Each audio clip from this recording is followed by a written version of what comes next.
All right, everyone. Good evening. Uh, this is going to be my second message to the masses.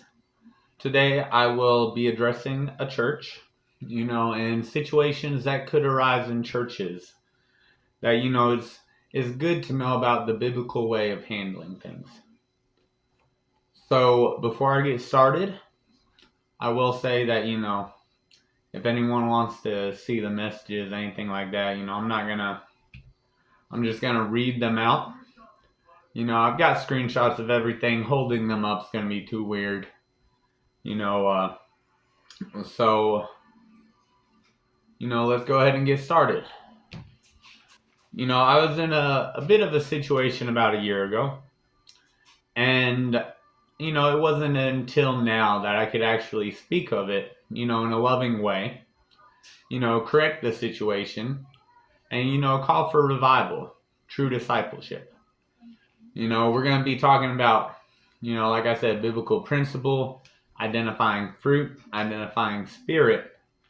We'll talk a little bit about discernment, a little bit about, making harsh judgments or making judgments against people, the way that church leadership is called to act, and please know, understand that, I'm saying this stuff with love. I am correcting a way of thinking, and I want you to know I'm not condemning you. This message isn't to condemn anyone. It's meant to convict. I'm only here to plant seeds. God's the only one who can sprout them, make them grow. And in respect to that, that's between you and God. But there is biblical principle, there is biblical instruction, scripture. Jesus himself says, you know, if you obey my instructions, you will know the truth and you will be my true disciples, if you obey me. So, we're going to start with scripture, bounce back and forth a little bit, establish timelines, such as that, and I'm hoping that regardless who sees this message, everyone can take away a little out of it. We're going to start with John 4:1. Do not believe anyone who says they speak by the Spirit. You must test them to see if the Spirit they have is from God. If someone claims to be a prophet and does not acknowledge the truth about Jesus, that person isn't from God. Such a person has the spirit of an antichrist. We belong to God. If they do not listen, they don't belong to God. They won't listen to us. That is how we know if someone has the spirit of truth or deception. So, the situation we're going to be talking about is about a year ago, I was robbed by a member of a church. There was some events that transpired after that.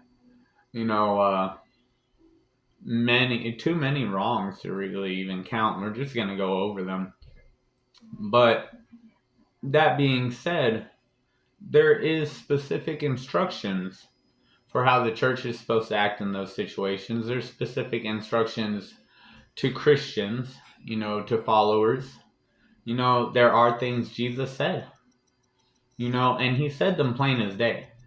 He had parables, but he also explained to the disciples the meaning of those parables for us to have written in context. So, there's not really any misunderstanding of what Jesus is saying. There is offense in the flesh. The flesh resists the word of God. If there's something in there that you disagree with in the Gospels that Jesus is saying, that's probably a sinful part of you. So, that being said, we're going to start by reading the verse. Then we'll break it down. Matthew 18:15. If another believer sins against you, you go and privately point out the offense. If they listen and confess, you've won them back. If they don't, take 2 or 3 in the church so that what you say may be confirmed. If they still don't listen, take your case before the church. If they still won't accept the church's decision, treat them like a pagan or a corrupt tax collector. Don't associate with them. Alright? So, first off, here's the situation that happened. This man treated me like total garbage for 2 weeks straight. I got tough skin. I ain't worried about it. But, it was one disrespect after another. Some of the comments he made was that maybe my family was in financial trouble because of my past sins, directly after hearing me confess about all of the changes that Christ has done in my life. So, this man is saying that God holds and punishes people for their past sins before they were born again, before they surrender. That's not a Christian way of thinking. This man threw my tools in the dumpster. He decided he didn't like what brand of tape measure I had, chucked my tool in the dumpster. I had to go dig it out later on, repetitively, insulting my work, and all I was doing, it's like he had me raking leaves most of the time. So, it's like if I stood for 2 seconds, this man's all like, oh, it looks like you're not working, I'm not paying you not to work. And it's like, dude, it's 100 degrees outside, I'm raking these freaking leaves, I don't care, money's money, job's a job. A little bit later on in the week, the man hands me a bag, says, do you want a snack? It's a little cookie bag. I open it up and there's dog crap on the inside. You know what I'm saying? Like, that's not a cute thing to do. I was like, I try to stay level-headed and not give rise to situations.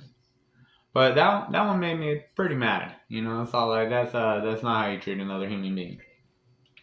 Man tried sizing me up. He gonna come around to me. He's all like, yeah, looks like we're about the same size. He's tiny. Okay, the man walks around with a little pistol because he's so tiny. He can win a fight if he wanted to with me. I could push him over. Okay, I don't gotta resort to that. I got God on my side. Ain't no need for me to have to fight battles with that type of person. There is biblical principle and instructions.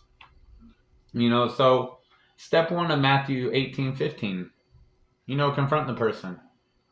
So I told him, I'm good, man. I'm not going to be held responsible. Okay, forgot this part. And he decided one day that, I misplaced the tool. The day prior or the week prior, he's all like, hey, man, you know where that drill bit goes? And I told him, I'm all like, in the back pocket of the backpack where you took it out of. And he's like, good. Go ahead and make sure it gets there. So obviously, went straight to the backpack, put the bit in. It was there. 3 or 4 days later, a weekend after, this man, end of the week. So, he supposedly wasn't missing it the whole week, But, end of the week, this man's accusing me of losing this bit. And, to give it some context, I don't think he even thought it was lost. I'm pretty sure that he took that bit, pretended it disappeared, to waste my time and hold me over because he knew I was trying to get my daughter to cardio at the YMCA, to keep healthy habits in my daughter, to stay active in her life. Meanwhile, he expects me to work till 10 p.m. on a Friday night. Not 10 p.m., it's like 9, but, I'm working, 9 in the morning to 9. He wants me raking leaves all the time. I could be raking leaves 6 a.m. Still, money's money. So he's accusing me of losing this drill bit. He's all like, where'd you put it? I'm like, you talking about the drill bit that we had a conversation about? The one I said. And I quoted him verbatim to his face. The one that, goes in the backpack, that's where it goes. You said, yes, make sure it gets there. And I said, okay. So, why would I put it anywhere else? So after 4 or 5 times of telling this man, he tries to give me a lecture on accountability, telling me I'm taking food out of his daughter's mouth. When this man, I tried to work for him 5 years prior. There's a little bit of a situation there, and it didn't work out. To my fault. When I went to work for him, Again, I apologize for that crap, owned up for it. I swallowed my pride. I'm like, look, my family needs to survive. I need something with hours right now. So he starts lecturing me on the accountability. How do I expect him to feed his daughter when I'm losing his tools, and that he's gonna have to hold me responsible for it, and that I need to start owning up to my life, and that I'm taking food out of his kid's mouth. Meanwhile, he's has intent to take food out of my daughter's mouth, and not pay me my full check because he's pretending this bid is gone. And so I told him, I'm not exactly sure what the play is, but it's dishonest. You shouldn't be treating people that way to get other people to pay for your tools because you misplaced them. I went on a little bit,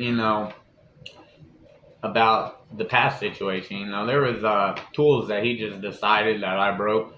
He gave me a rotted out hole digger, then blamed me that it snapped when the thing was already cracked and dry rotted. It's like that's not my problem. So, I was like, I told him, I'm all like, look, dude, this whole crap with, the past situations, it's not my problem anymore. Not trying to pay for someone else's tools every time they forget what they did to them. So he then proceeds to go on a 10-page rant about how I'm garbage. For me just telling him I'm good on the job. I'm not going to be told I'm doing something I'm not, repetitively. I'm just going to go over a couple of inserts I got in here. Zero accountability. You can't even say it to my face. This man disrespecting me nonstop. I'm trying not to fight him. And, he's not worth my time. The same way you're trying to feed your family, I'm feeding mine. So it's super personal. No crap. It was. Goes on to talk about, how I claim to be a man. I should announce my mistakes on a job site. Every single thing I did, I made sure he knew about it if I messed anything up. And really, there wasn't anything that I messed up. I needed some questions on some things. I made like one wrong cut, but we had the material. So then he's going to go on to say, congratulations, you just effed yourself out of a full week's worth of money and what would turn into a very good paying job with skills, training in the field you want, over a $12 drill bit. So this man proceeds to justify stealing $600 from me. Because I'm not going to tolerate being told I lost something I didn't lose, that he knows darn well I didn't lose. It's a false accuser. That's son of Satan right there. I'm not going to apologize for what I say about that man. I'm just going to be clear. Everything I say about him is true. Sorry to say. Sorry to say that he's a garbage human being, a piece of crap. Not really my problem. He is antagonistic to God. He is wicked. Okay? I'm sorry that, it apparently slipped past a lot of you guys. But that just is what it is. So I told him, dude, are you still going? You need to get right with God, man. You want to talk to me about accountability, about something you misplaced and my feelings being hurt? I'm like, you handed me a bag of dog crap, offering it to me as food. I see full well that you may go to church, you may know the Bible, but you do not have the heart of Christ in you. No, farewell. I left because I won't be subjected to the way you treat people. When subjected to the ungodly, I leave the battle to God. And in regards to quitting, with all due respect, screw you. He just went on a 10-page rant saying that, I got less balls than his kid and so many, different things. So, here's the best part. After all that he said about me, because I said screw you, he goes, it's hilarious that you preach how I have no God in my heart, yet your final sentiment is screw you. And then he follows up with his sentiment, if my life group wants some, they know where he's at. So you threatening the church now. You're armed. That's a situation right there. This man literally works security for the church. He did. I'm sure. From what I know, he's not there anymore. Maybe found his way out. I don't know. Not really too concerned.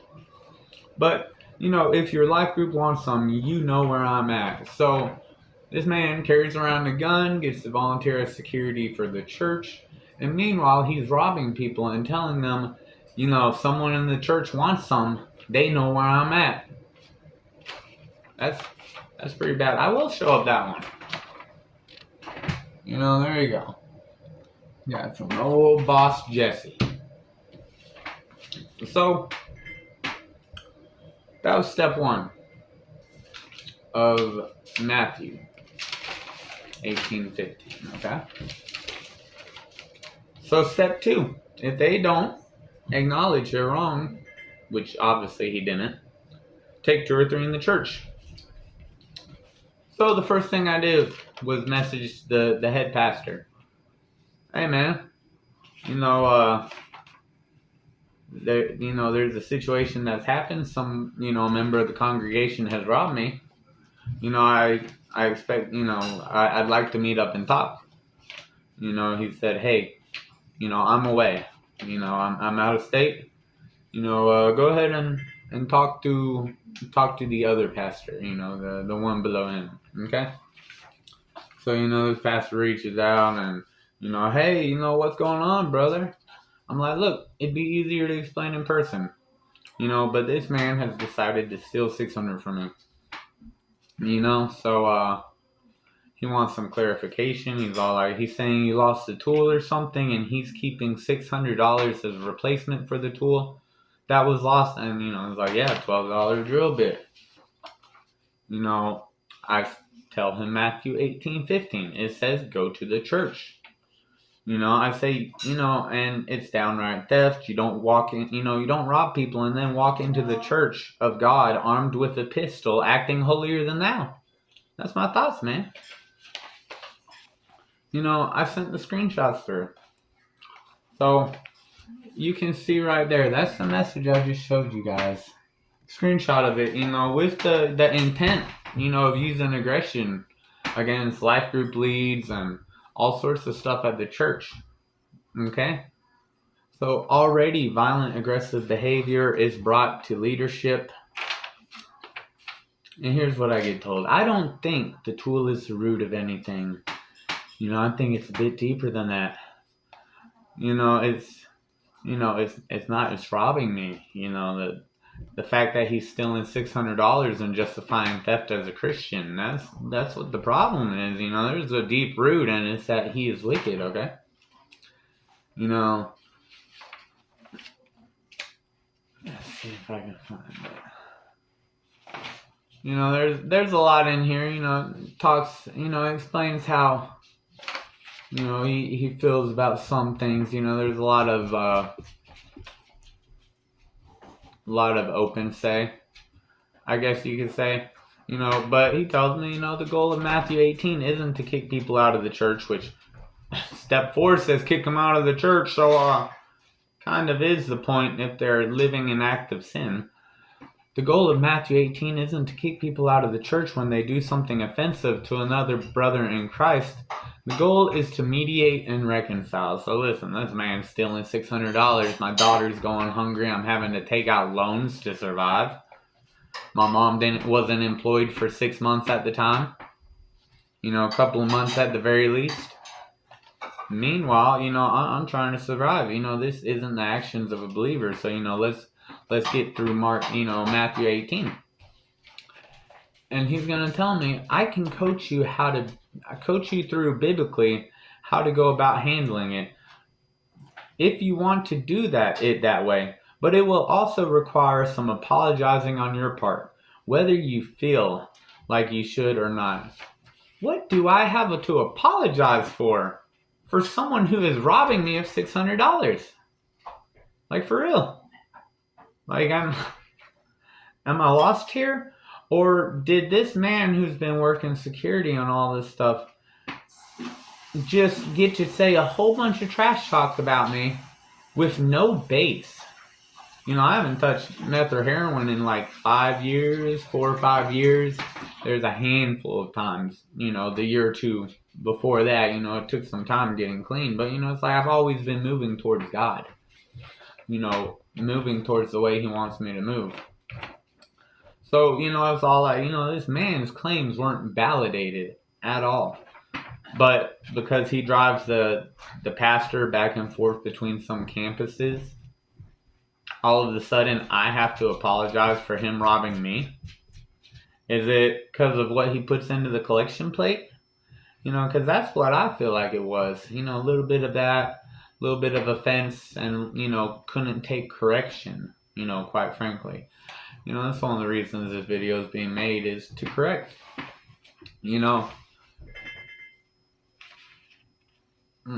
Lost my train of thought for a second there. Oh well, we'll get back to it. But anyway, so, I let the dude know. I'm all like, either he's a thief or he's not. Like, oh yeah, the collection pot. Like, if dude's, my ADHD, y'all.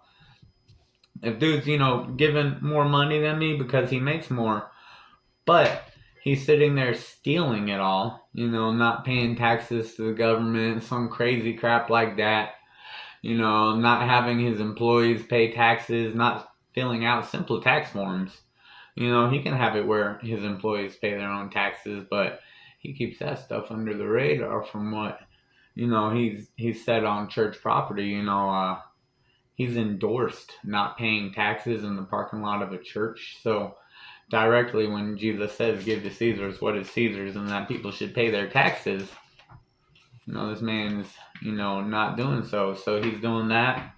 He's robbing people, so where's his money that's going into the collection plate coming from? It's coming from sin. It's going to y'all's pockets, right? You know what I'm saying? Can't have that disrupted. A little bit of green hands, you know what I'm saying? But anyway, so I said, listen, dude, either he's a thief or not. I'm willing to listen to your thoughts, but I don't have anything to apologize for. Told him 4 separate times I didn't misplace it. I provided the text confessions of Jesse that he was stealing from me. Clear as day in the text. I read it for you. These screenshots will also be posted with this video on my Facebook page. It won't be on the YouTube channel though. But it's for the changers of generations. We're supposed to be changing them for the good, y'all, not bad. So let's move on. So baseless accusations against me. 3 weeks later. Hey John, sorry it took me so long to get back with you. I was thinking, maybe it would be, next week before we could get together, but something came up today and I can get together. And it's like, look, dude, I'm taking care of it, We'll go to the last page in a moment. But, so, they didn't want to go confront this man. So right at step 2, they halted God's instructions for the situation. Yes, the goal of Matthew 18 isn't to kick people out of the church. That's the last resort. But the goal is to reach them, to confront sin, to stop it. You don't let someone continue sinning. Like, why would you do that? And I'm going to let you know. I know that God took 2 or 3 to you guys with his complaint against the man. Marriage counseling with his wife, ring a little bit of a bell. She says that y'all were just enabling him, that you guys always had a defense for him. That's concerning. So you've known prior that the man was a sociopath, crazy. I don't even know if that's the right word, but he's a psychopath for darn sure. But, so you guys knew. Here's some of her words. She's worried about his salvation. She doesn't think he's a true believer. That his behavior is affecting her son, his stepson. That he's, a bully. That 100% she believed every word that we talked about because she reached out, knowing something weird was going on. She offered to talk to him. I declined that. This was not a place to become an internal family dispute, and it wasn't her place. It was the church's place. Okay? So, the church stopped all that, you know? He brought 2 or 3 to y'all. You know, the man's clearly not acting in the way a believer should be. And you guys pretend to be blind to it. You know, maybe it's the unbeliever in you relates to it, is empowered by it. You know, it justifies what you are by allowing him to be what he is. You know, that's what sin does. You know, it makes you compromise. You know, you slowly erase the line until it's gone. That's what it does. You know, just the once turns into once in a while. You know? So, after 5 weeks, you know, I followed the next step. Go before the church. Alright, and let's be clear, you know, I got another Bible verse before we go over that one, but Matthew 5:25. When you are on the way to court with your adversary, settle your differences quickly. Otherwise, your accuser may hand you off to the judge, who will hand you off to an officer, and then you will be thrown in prison, and if that happens, you surely won't be free until you're penniless. So, biblical principle. Dude should have settled it with me quickly. Did I not give him 3 weeks, 5 weeks? You know, is that not enough time to give him the opportunity to turn his back on his ways? You know, I'm really trying to figure out where I needed coaching how to handle this biblically. Maybe a little bit about my language or my honesty or my bluntness. You know, gotta be honest. So, he had his chance. Long chance. Church had their chance to play their part. You know, never stepped up to it in the end. You know, so they had every chance in the world. But, you know, at week 4 or 5, you know, I was already taking things the legal way. You know, I was handing him off to the judge, and I did. You know, that's biblical. Someone steals from you and they ain't gonna pay it back, you sell them into slavery. You guys get what I'm saying? I checked out my Bible, make sure I was, you know, somewhat biblical in my responses, even though I was pretty enraged. You know, tried my hardest, guys. You know, that's why I'm putting all this stuff public. You know, like I said, not to condemn. You know, I don't hate you guys. I love you guys. I don't think you're wicked. I just think you're absolutely foolish. And that your church isn't Christ-like, isn't trying to be Christ-like. You're the definition of lukewarm. You know, your preachers aren't following biblical principle. How is it a house filled with spirit if everyone there doesn't stand up for the Bible? That's not relationship with God. You know. So, that being said,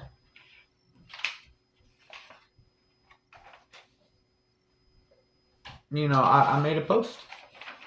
I was unhappy with the way the church handled it, or the lack of handling. You know, so I made a pretty lengthy post.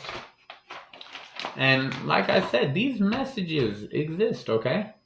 So this man is telling me, you know, if somebody wants some for him robbing me, they know where he's at because he's armed, and they're going to know that he's armed in the church.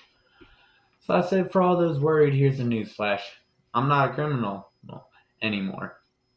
Wasn't a criminal anymore at that time, too. But the person who stole from me, criminal. So for real, why you guys thinking I'm going to be violent or something? You know, I don't need to commit an act of violence to hold a criminal accountable. You know, I explained the 3 separate times he tried to steal from me. I'll get to that in a moment. You know, those in the church who sat by idly, my friends, you know, people I trusted, every single person I talked to about it. You know, the leadership, everyone. You know, there's a few people that I guess didn't know about it. And I love you guys all the same. But I said, you know, you guys offered no relief. You did nothing. You knew this man was stealing from me and was taking food out of my daughter's mouth. The church could have very easily taken his little tithe and redistributed the money he stole from me right back to me. Very simple. You guys did nothing. Man, just screw my child, right? That's not cool. I wouldn't do that to your kids. That's not right. I forgive you, but that's not right, okay? Your boy took my money, turned it into a collection plate. You guys didn't bat an eye. If you have a kid, you don't rob people when you know where they live. I know where dude lives. Think I had to, go burn down his house or something? I said, when you rob someone and they know where you live, that's a liability to your family and a risk. Someone could come shoot your house up. And apparently talking about this stuff is wrong. I'm not going to, you know what I'm saying? But, let's say he robs the wrong guy and they show up and they go in his house and do all sorts of evil things because he wronged the wrong person. And so, it's a liability, it's a risk. So I even say, I clarified, y'all. I have absolutely no intention of doing harm, any act of violence. 5 years ago, maybe 8.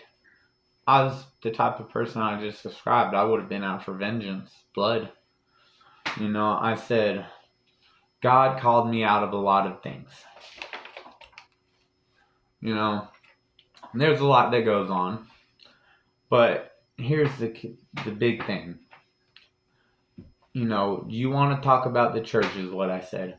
I can't imagine why there are church shooters when church volunteers are robbing people. So you have a member of your congregation armed as security and pastor driver robbing people. Is that really smart? So now you have someone putting your entire church at potential risk, putting your children at risk. They go around so proudly talking about God and their church and then robbing people. So, they make it known where they're at. People know they're armed too. So, again, they do it to the wrong person. They come to the doors of the church. You're letting evil in. You're inviting trouble in. And again, I ain't got no reason to do stupid stuff. So is it because I talked about the collection pot in church and how it's sin money that he was turning in, and maybe a little bit of pockets were lined with that kind of money? You know what I'm saying? Was it that? Because this what I just read out, that's in no way of saying any intent to harm the church, that I'd like to harm the church.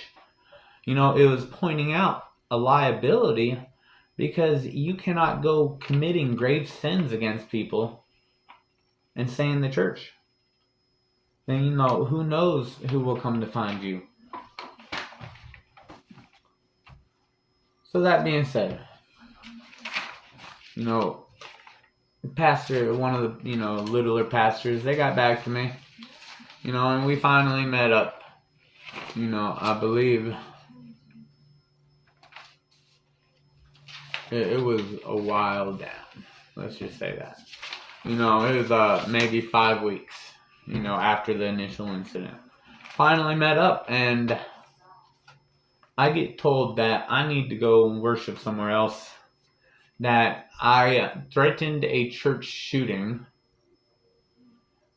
and that my statements were not about the thieving volunteer at all. That my statements were of absolutely no relation to what they were directly being spoken about. So how is it that you can see that, it's saying, hey, this is wrong of a church to harbor a thief, to make the own church a den of thieves rather than a house of prayer? It's wrong. So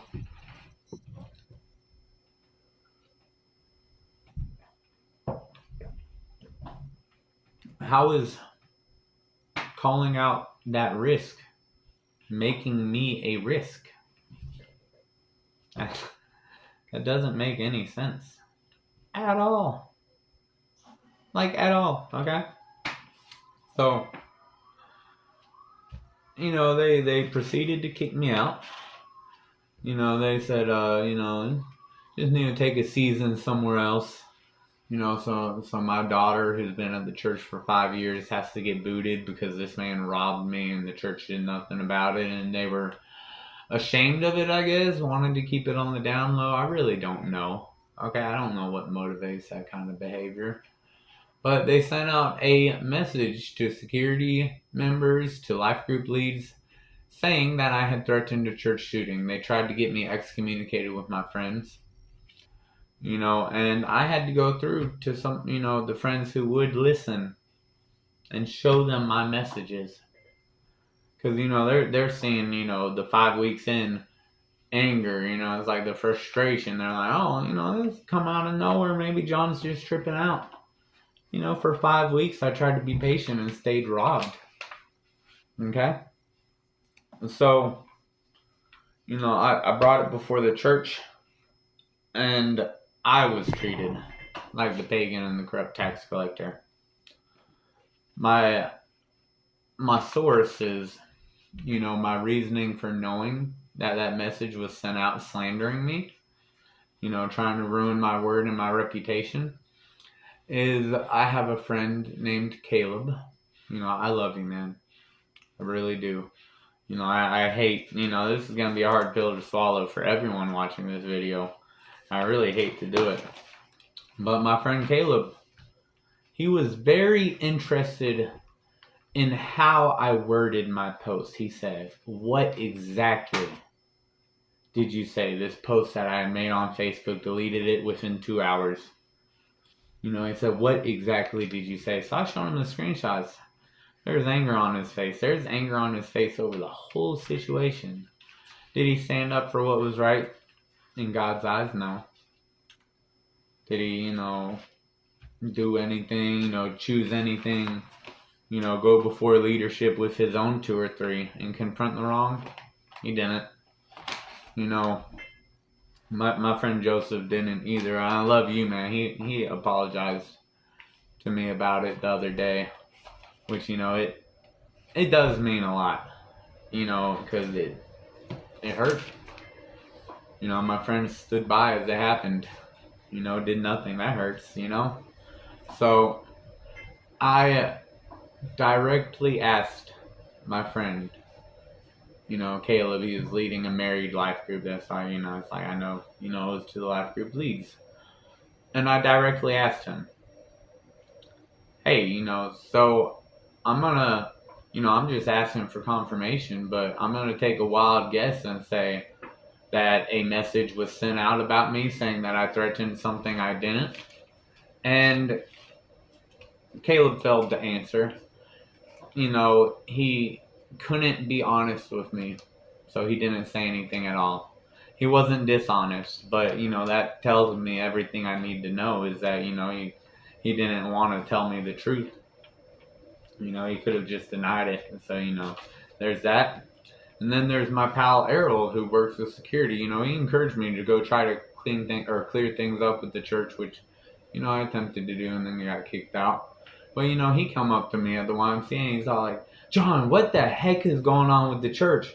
He's all like, I know you, these things aren't making sense. You need to just go talk to them. Just go talk to them.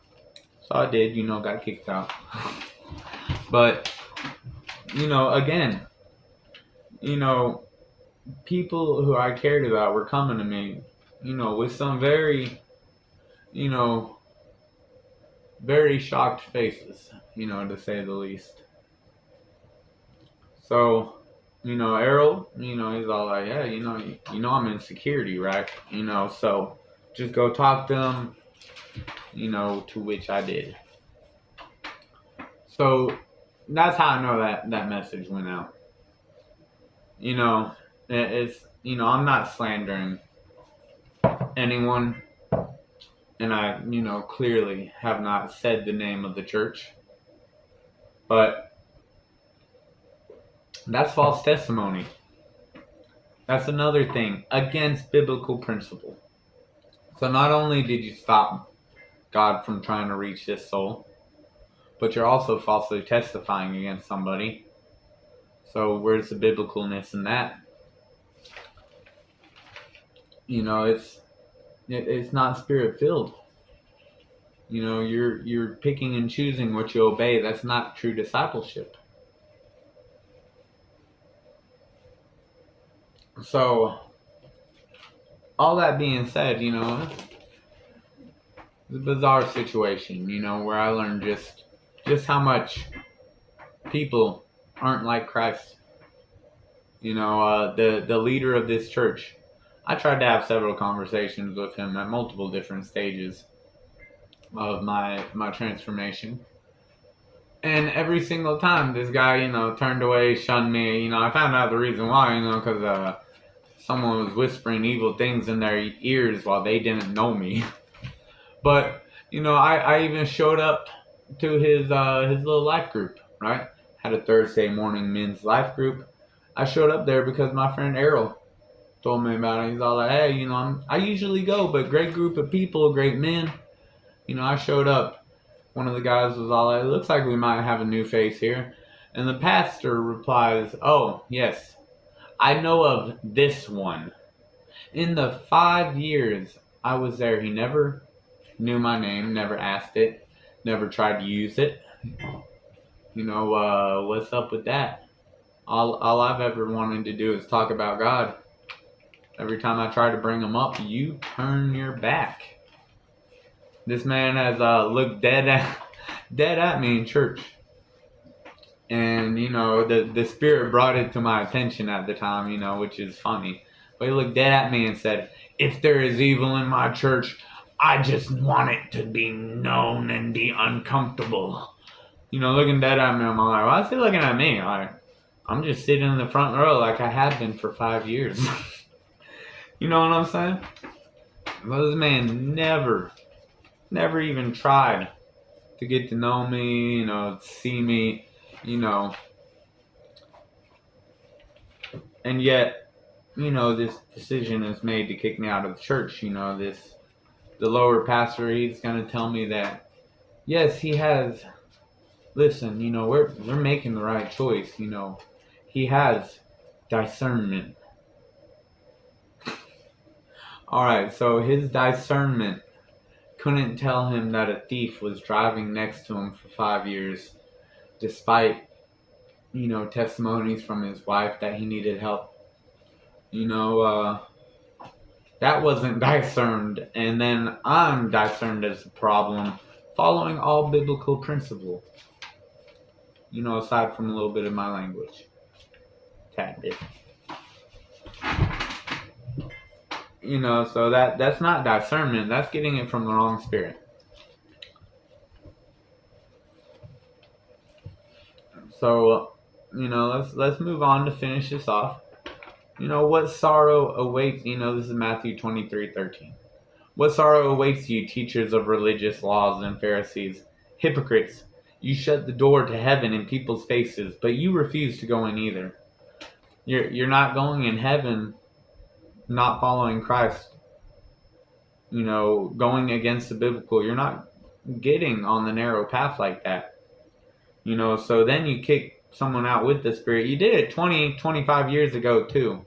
It's funny. Directly after, I found out that I knew the man's son that you had kicked out for being filled with the Spirit. You've even made sermons about it, boasted about how you kicked this man out.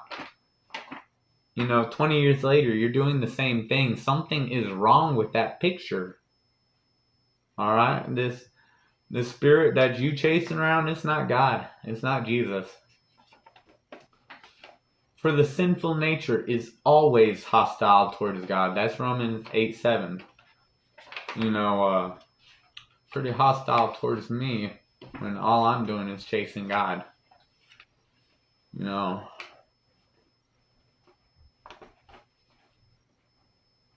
Luke 19:45, Jesus entered the temple, began to drive out the people selling animals as sacrifices. The scripture declares, "My temple will be a house of prayer, but you have made it a den of thieves." Matthew 5:11. God blesses you when people mock you and persecute you and lie about you, about all sorts of evil things against you, because you are my followers. Be happy and glad about it. Be very glad, for great rewards await you in heaven. And remember, ancient prophets were persecuted in the same way. Like, y'all know I can communicate with God, right? Like, I can open up the Bible, have an answer. I can look up the verse of the day and say, get a feeling. God tells me, hey, go seek this out. And I find answers in it. I'm blessed. My daughter's blessed. We're going to the best church, I've ever been to, I feel. Spirit-filled. She's loving it. She's absolutely into it. Youth, some Wednesdays, when I can get her there. When she wants to go to. School week's pretty busy, but we are blessed. But she also had to see the evil of man kicking her dad out of church for being robbed. It's not Christ-like. It's religious for sure. Jesus went and stirred up a commotion back in the day by calling for righteousness. I'm stirring up that same commotion right now. Let's go. Turn yourself to Christ. If you can't stand up for him in his own house, how do you expect to save souls in the world? If you can't share him except in little small circles at church, you're still not finding him. You're playing get together, it's fun. You keep your shallow relationships. No one really tried to form too deep of relationships with me at that church. I found a few good friends, despite knowing a lot of people. And despite knowing a lot of people in the higher up, no one still stood up for what was right. That's crazy. We're going to talk about a little bit more about staying biblically principled. Their worship is a farce, for they teach man-made ideas from God's, or as commands from God.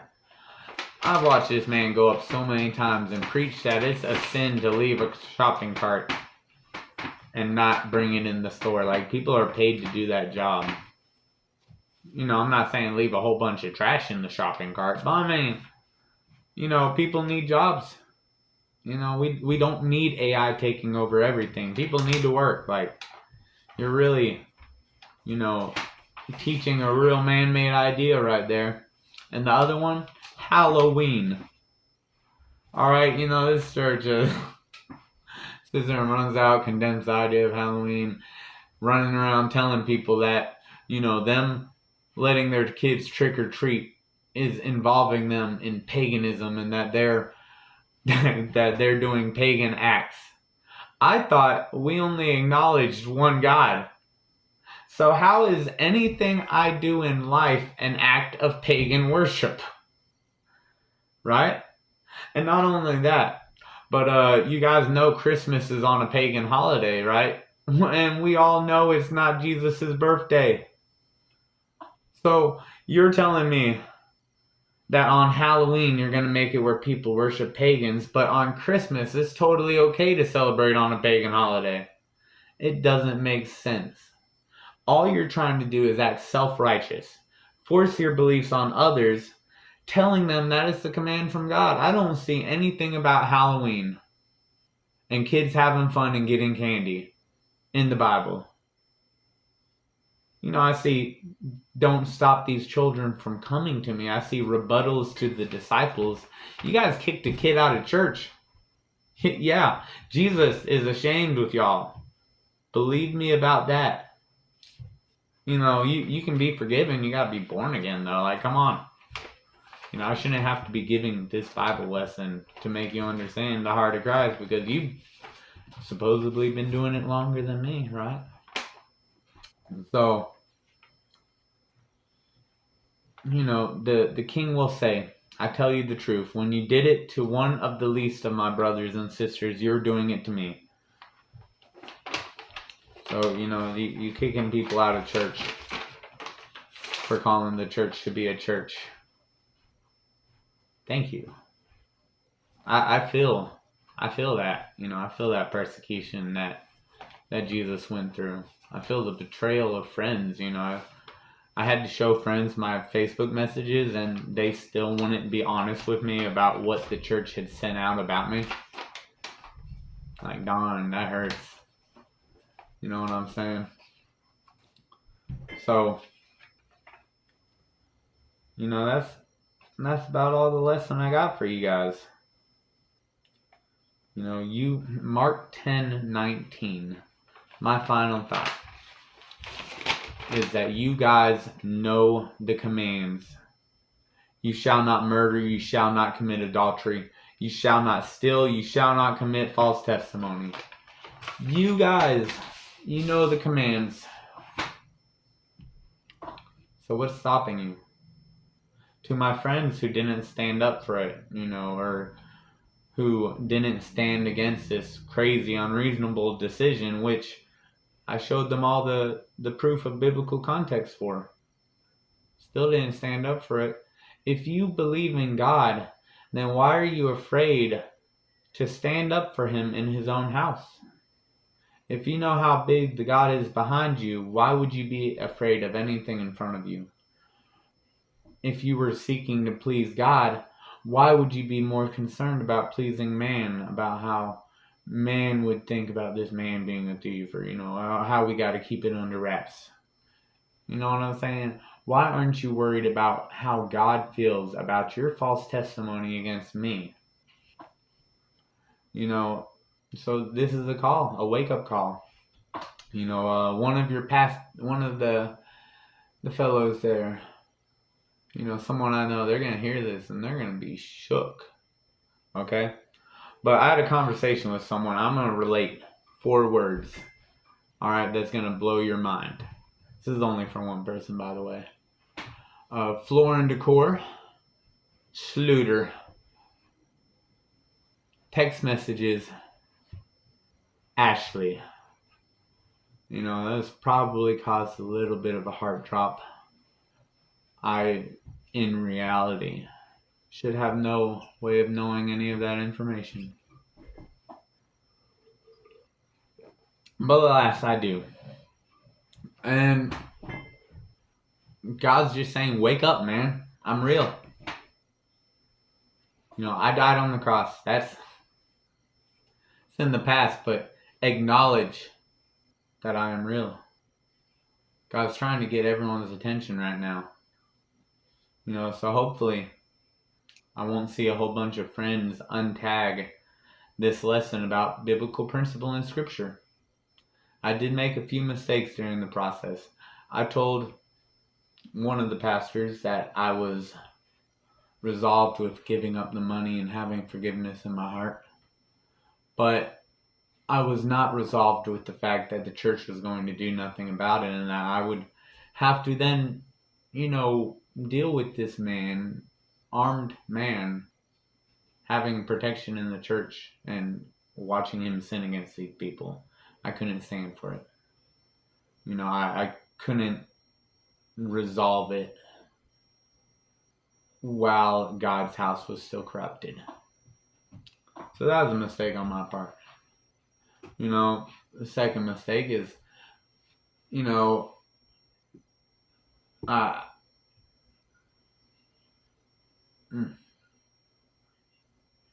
my language. A lot of people talk about my language.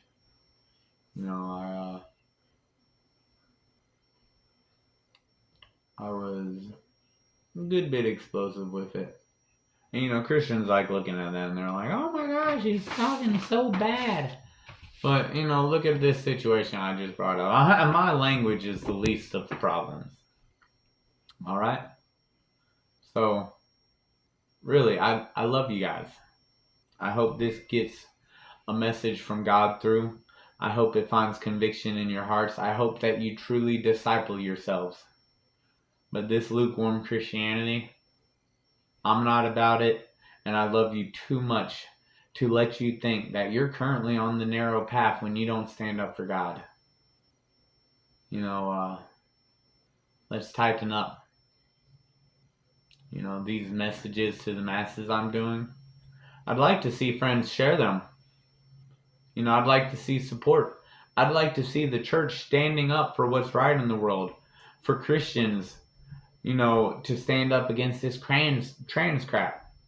You know what I'm saying? But everyone is so silent when the wrong happens.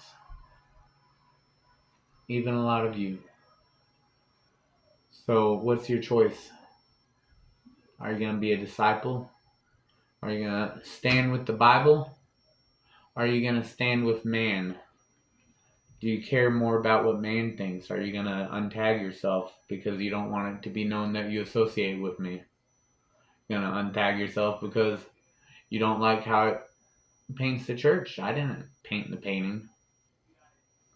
So I really do. I hope this message greets you guys well. I hope you're able to swallow the pill I just gave you. And peace out, guys. With all love.